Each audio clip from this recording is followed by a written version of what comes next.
Are you guys missing out with the GTT, or do you really need to go to a GTR? Today's video, I'm gonna talk to you guys about the differences of ownership of the GTT, which I've owned for a little bit longer than this brand new acquired GTR. The GTR prices are just ridiculous now. Base price of a GTT is the price of a 4-bedroom house. This is still very obtainable and a very fun car. So follow me along in today's video. I'm gonna kind of talk to you guys about some of the differences, and you guys need to make a decision on which car you think is better for you.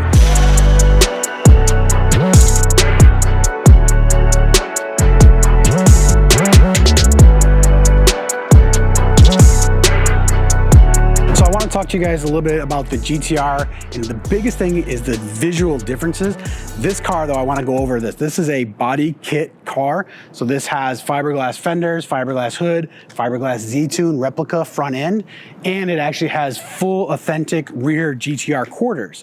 So if you're going to look at a GTT, you're actually going to see a much narrower car. This car has been all reworked with OEM metal. It was cut here, and everything's just been re-welded in to make it the GTR look. So this car was actually repainted in a Ztune Silver also, even though these cars reference the same color code. So visually, this is gonna be a tough comparison because this is technically a GTR clone versus a GTR. So this is also a good comparison between the Ztune style bumper and a Nismo S1R1 bumper. So just a little bit of differences, take a look at those. But let's get into the brass tacks of these cars. This car is going to come with an RB26 twin turbo. This car is going to come with an RB25 single turbo. They both made on paper approximately about the same horsepower, but we all know that's not true. So to make this car a GTR clone, we actually needed to use a GTR bumper. So I wanted to kind of let you guys know that the bumpers are completely different. It has to do with the shaping here, and it has to do with how far the bumper actually comes out. One other thing with the cars is the GTT is going to come with 2 clear lights. A normal GTR is going to come with 1 clear light and 1 red fog light, if you will, for the driver's side over there. Taillights will look the same, similar, same shape. There's just this extra little bulge right here that the GTR has that the GTT doesn't. The spoilers are also different on both cars. This is an aftermarket wing spoiler. The GTT one's about this tall, where the GTR one is just a little bit different in height and a completely different style wing altogether. Both cars will incorporate the rear wipers. So some cars come with a clear tint. This is an aftermarket tint.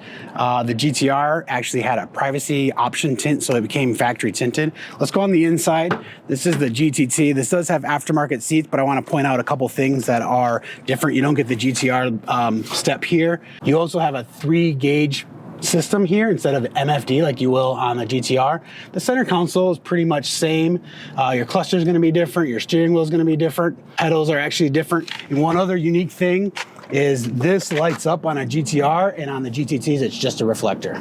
So now we're in the GTR. You notice that we have a completely different seat on the GTR. The steering wheel is different. The cluster is different.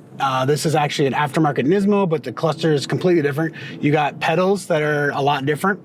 Like I said, the center console is very similar. Besides, you have the MFD display there. So big differences there. So let's pop the hood and kind of just talk about inside the engine bay on this GTR. As I mentioned, the battery is actually in the rear of the GTR. So this engine bay is completely different. This is the RB26. This is a twin turbo system. This car does have aftermarket pipes on it here, but there's 2 turbos down there that fuel this thing. This also comes stock with a front mount intercooler. Even though the GTT that you guys see over here has a front mount, that's all been converted. So after the engine, one of the biggest differences is the transmission. So you're gonna get the GetRag 6-speed transmission, and you're gonna get a 5-speed transmission, or you're gonna get an automatic in some of the GT models and things like that. But 6-speed transmission, longer gears, it's just nicer for the power that this car actually delivers. So one thing I wanna talk about is up badging.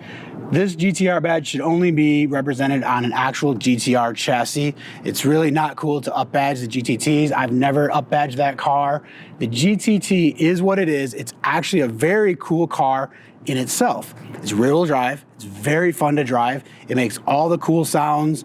I love doing donuts in that thing. I can't do some of those things in here, but this car deserves the GTR badge. A lot of people come up to me and actually ask me, because of this badge over here, this badge, they're like, is that a GTR? It only says GT.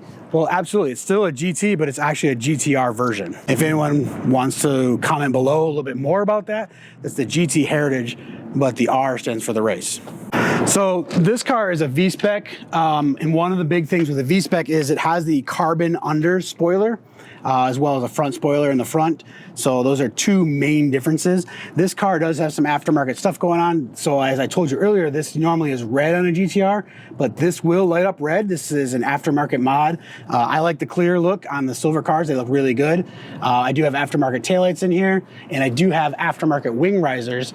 The other wing riser was probably only about here, and one of the problems with the GTR is visibility is really, really difficult. The GTR, these parts are really expensive. These cars, they made about 11,000 or 14,000. I don't recall the correct number, but the cars are rare and they're just going up and up in value. So that's one of the biggest things that you have to consider when purchasing one of these cars.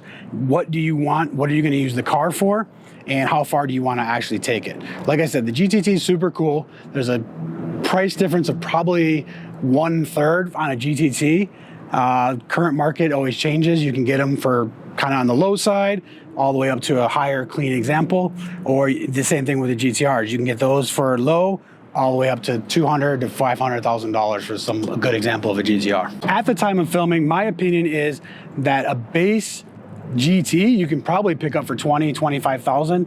The GTT, you're going to be at the $40,000 to $50,000 mark. I've seen some up to $65,000. Something with a conversion on it, you get up a little bit more into GTR territory. Some of these cars with the GTR conversions, I've seen them sell for $80,000 all the way up to $110,000, $100,000, where the GTR is going to actually start there for a decent example, and they're going to go up and up and up. Right now, I think the current market that I see average is about $145,000 for the GTR. If you bought them way back in the day, like when I got this one, you're winning, you're doing a good job. But these can go easily up to $500,000, and even one of the most rarest, the Ztune models, are worth a couple $1,000,000 nowadays. With the GTT, you're getting a very basic brake system. This is just a Nismo. It's like a 4-pot maybe, but it's still better than the GT version. Some of the people use the Z32 brakes from the 300ZX or other platform cars and switch some of the brake pads and things like that. So this is what you get. You can update. You can. Some people are putting GTR brakes on. I've actually updated the GTR with R35 calipers. It's a very popular modification. So let's go over to that car, take a look. Basically, the look that you're getting on a GTT versus the GTT is a lot different. I actually have to be really picky with my wheel selections because of how large this rotor and caliper is actually on this car. This GTT and this GTR actually incorporate the same headlight. They both have self-leveling systems. It's not automatic, but there's actually a dial that says 0 through 3 on the inside right here. So that's a bonus. The GTT actually has that as an option. All GTRs came with this headlight. You'll notice the headlight differences. It's in this corner, but some of the earlier or late models also run different headlights. But as far as your turn signals and all the other stuff, it's all the same. But yeah, lucky to get it on an upgraded GTT version. You know, you can actually get these nice headlights. So I want to clarify that the whole front end on this car is aftermarket. So a GTT is not going to be as wide. This is a replica Ztune fiberglass front end, a replica R-Tune style or Ztune style actually hood. The R-Tune's a little bit different. So to those of you who have made it to the end, I appreciate you guys. Thanks a lot. I really enjoy making these videos. I wanted to be able to show you guys the difference between the GTT and the GTR, my life experiences owning both of these cars. There's a lot of work to be done on this GTR as it's still a fresh import for me. The GTT always has its things that I'm working on and working through, but I really, really appreciate you guys. I love making these videos. Let me know a comment down below which one you guys would own, and I'll see you guys on the next video.